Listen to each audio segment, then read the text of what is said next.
اب کیا رونا پیٹنا جب چڑیا چگ گئی کھیت۔ کسی گاؤں کے سردار کا انتقال ہو گیا۔ گاؤں والوں کے درمیان بحث شروع ہو گئی کہ نیا سردار کس کو بنایا جائے۔ گاؤں والے کسی فیصلے پر نہ پہنچ سکے۔ آخر یہ طے پایا کہ جو شخص سب سے پہلے گاؤں میں داخل ہوگا اس کو سردار بنا لیا جائے گا۔ یہ سن کر ایک تجربے کار دانا بزرگ نے کہا، یہ مناسب نہیں ہے۔ ہونا یہ چاہیے کہ پہلے اپنے قریبی لوگوں میں، پھر علاقے میں اور پھر شہر سے باصلاحیت اور مخلص انسان کو منتخب کرو۔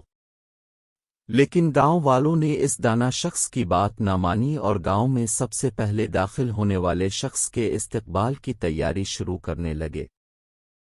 گاؤں والوں نے اپنی روایت کے مطابق کھجور کی شاخیں الفاٹے کر اور راہوں میں دریاں بچھا کر آنے والے کا انتظار کرنے لگے۔ کچھ دیر بعد گدھے پر سوار نیلی چادر اوڑھے ایک شخص گاؤں میں داخل ہوا، جس کو دیکھ کر گاؤں والوں نے خوشی کا اظہار کیا اور اس سے کہا، آج سے اب ہمارے گاؤں کے سربراہ ہیں۔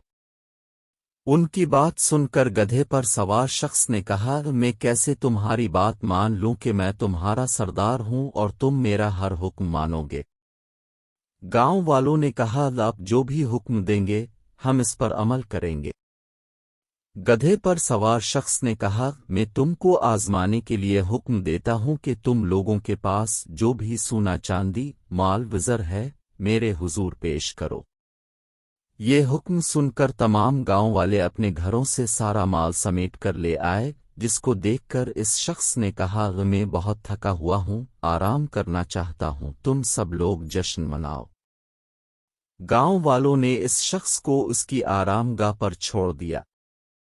سب لوگ جشن میں لگ گئے اور تھک کر سو گئے۔ دوسرے دن جب نئے سربراہ کو لینے گئے تو وہ وہاں نہیں تھا، وہ سارا مال اور سب دولت سمیٹ کر فرار ہو چکا تھا۔